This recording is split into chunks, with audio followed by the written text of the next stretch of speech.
बिस्मिल्लाहिर्रहमानिर्रहीम। अस्सलाम वालेकुम। उम्मीद है आप खैरियत से होंगे। तो आज जो है हम जो टॉपिक डिस्कस करने जा रहे हैं वो है 3D स्केचिंग, और इसका पार्ट 4 है जो हम डिस्कस करने जा रहे हैं। तो लास्ट टाइम हमने पार्ट 3 डिस्कस किया था जिसमें हमने 3D स्केचिंग एंटिटीज़ जो है उसके बारे में बात की थी, और कुछ जो है वो स्केचिंग टूल्स थे, इनफैक्ट स्केचिंग एंटिटीज़, जिनको हमने डिस्कस किया था। तो स्केचिंग एंटिटीज़ क्या होती हैं जो कि 3D में tools available in PTC Creo to pursue sketching in 3D in any specific module are known as 3D sketching entities.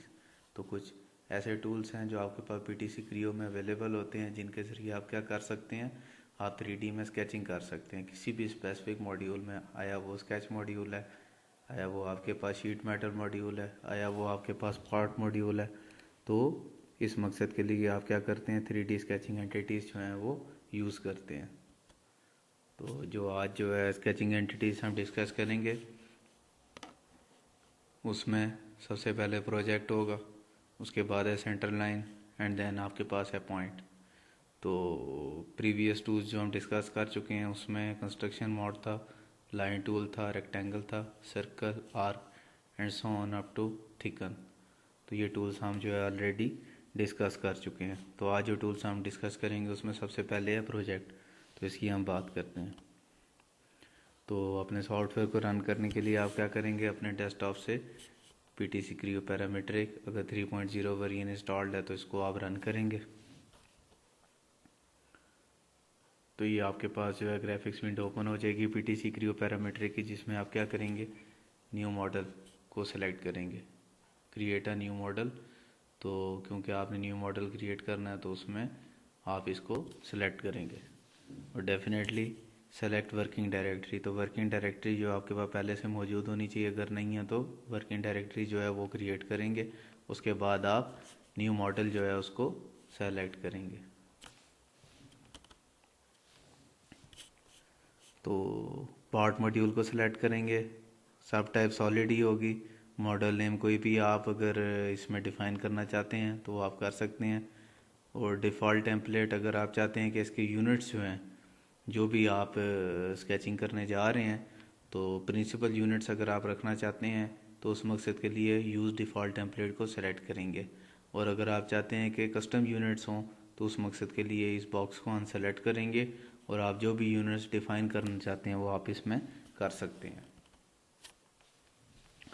तो ये आपके पास जो है वर्किंग एरिया आ चुका है पार्ट मॉड्यूल का, जिसमें आपके पास मुख्तलिफ टूल्स अवेलेबल हैं। तो टॉप में देखें आपके पास रिबन अवेलेबल है, जिसमें मुख्तलिफ टूल्स जो हैं आपको नज़र आ रहे हैं। तो इसमें हम क्या करेंगे, हम जो है पार्ट मॉड्यूल में जाकर डेटम में आएंगे। रिबन में जो आपके पास थर्ड ऑप्शन मौजूद है, और डेटम में जाकर हम स्केच को सिलेक्ट करेंगे, create a sketch on a flat reference. तो ये आपके पास जो है वो डेटम की जो सब ऑप्शन है स्केच की, जिसको आपने सेलेक्ट किया, तो ये स्केच का आपके पास वर्किंग एरिया आ चुका है। तो इसमें हम जिन टूल्स की बात कर रहे थे, लास्ट टाइम हम थिकन तक पहुंचे थे, आज हम बात करेंगे प्रोजेक्ट की। तो प्रोजेक्ट जो है आपके पास एक ऐसा कह लें टूल है, जिसके ज़रिए आप क्या कहते हैं कि आपके पास ऑलरेडी जो है कोई भी आपके पास लेट से कि कोई स्केच है, कोई मॉडल है, उसके ऊपर मज़ीद अगर आप कोई एडिटिंग करना चाहते हैं, कोई फ़ीचर जो है क्रिएट करना चाहते हैं, उस मकसद के लिए आप प्रोजेक्ट टूल को जो है वो यूज़ करते हैं। Project tool is used to project chain a sketch or a cosmetic sketch on a solid and non solid surfaces, fluids or datum planes.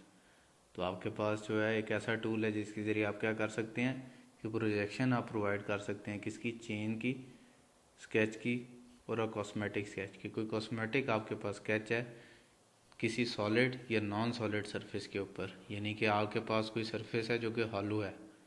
तो कोई ऐसी सरफेस है अगर आपके पास जो कि हॉलो है या फिर सॉलिड है, तो उसकी सरफेस के ऊपर अगर आप जो है मज़ीद कोई स्केच जो है उसको प्रोजेक्ट करना चाहते हैं, यानी कि उसको उस प्लेन के ऊपर, किसी भी स्पेसिफिक प्लेन पर आप जो है वो पेस्ट करना चाहते हैं ऑलरेडी कोई स्केच आपके पास अवेलेबल है तो उसको प्रोजेक्ट टूल के लिए यूज़ कर सकते हैं। It is then used on the projected sketch to trim a surface, to contour a sweep trajectory और to create a cutting sheet metal design। तो फिर आप क्या करेंगे कि जो भी आप उसके ऊपर स्केच क्रिएट कर चुके हैं या कोई कॉस्मेटिक स्केच आपने क्रिएट किया है तो उसको अगर आप जो है वो उस स्पेसिफिक सरफेस के ऊपर से ट्रिम करना चाहते हैं, यानी उसको रिमूव करना चाहते हैं या फिर कंटूर करना चाहते हैं किसी स्वीप ट्रेजेक्टरी के ऊपर, तो उस मकसद के लिए आप क्या करेंगे कि प्रोजेक्ट टूल को यूज़ कर सकते हैं। और to create a cut in sheet metal design, तो आपके पास कोई शीट मेटल कोई डिज़ाइन है उसमें अगर आप कोई कट क्रिएट करना चाहते हैं तो उस मकसद के लिए आप प्रोजेक्ट टूल को यूज़ कर सकते हैं। तो ये आपके पास प्रोजेक्ट टूल है।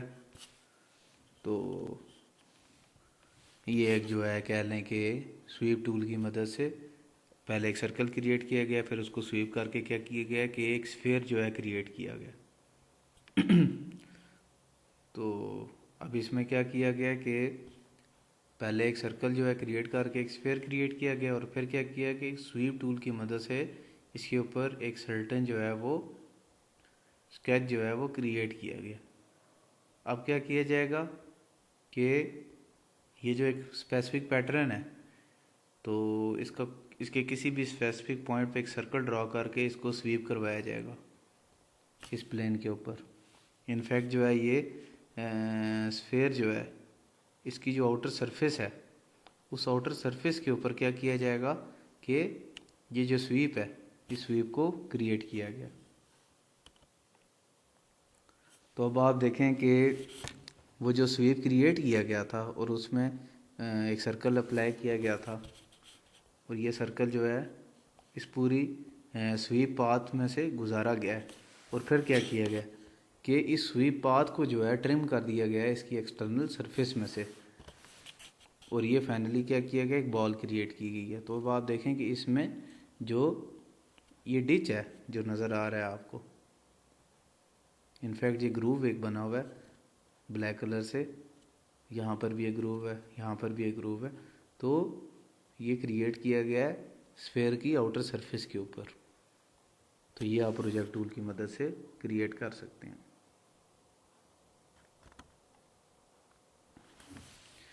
उसके बाद आपके पास नेक्स्ट है centre line. You can add center lines and symmetry lines to your drawing. These are useful for aligning elements and when adding dimensioning parameters. तो एक फीचर जो है वो ये है इसमें सेंटर लाइन का कि सेंटर लाइन और सिमेट्री लाइन तो दोनों जो है सेंटर लाइन की मदद से क्रिएट किए जा सकते हैं। कि इसकी वजह से क्या किया जा सकता है कि आपके पास मुख्तलिफ एलिमेंट्स हैं स्केचिंग के, उनको आपस में अलाइन किया जा सकता है। और अगर आप कोई डायमेंशनिंग पैरामीटर ऐड करना चाहते हैं अपने स्केच में तो उस मकसद के लिए आप सेंटर लाइन जो है वो यूज़ कर सकते हैं। तो सेकंड जो इसका फीचर है वो क्या है, this command allows you to create a center line for a circular element. तो आपके पास कोई भी सर्कुलर एलिमेंट है तो उसकी सेंटर लाइन क्रिएट करने के लिए, सेंटर लाइन किस मकसद के लिए यूज़ की जाती है कि आपके पास कोई भी सर्कल है उसके सेंटर को ज़ाहिर करने के लिए आप सेंटर लाइन यूज़ करते हैं।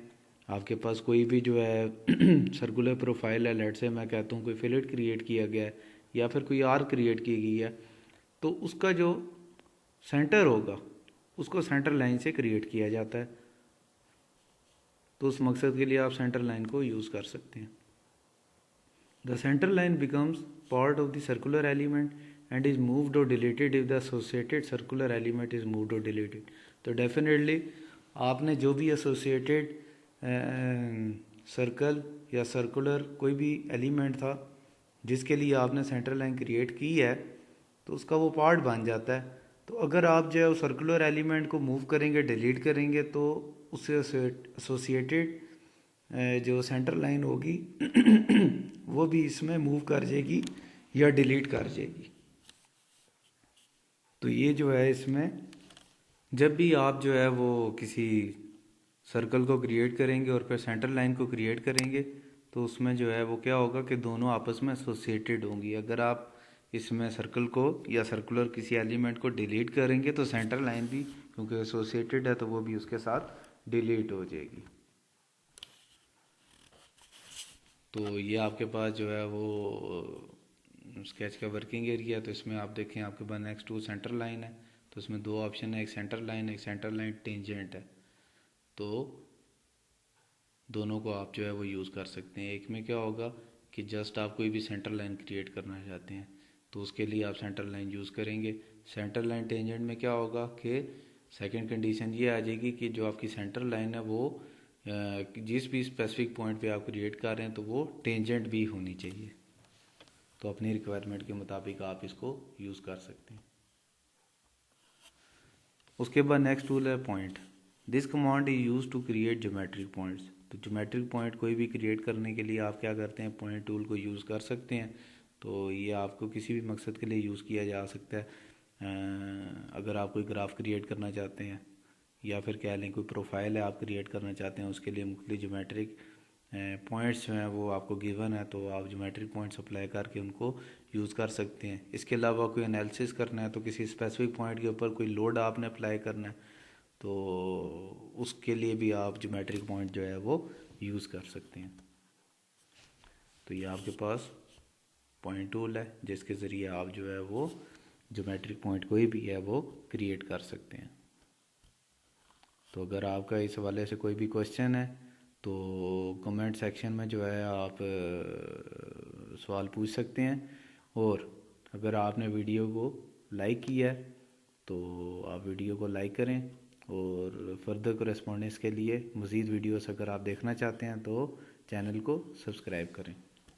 तो यहाँ पर हमारा आज का जो टॉपिक है वो कंप्लीट होता है। Thank you so much. Allah हाफिज़।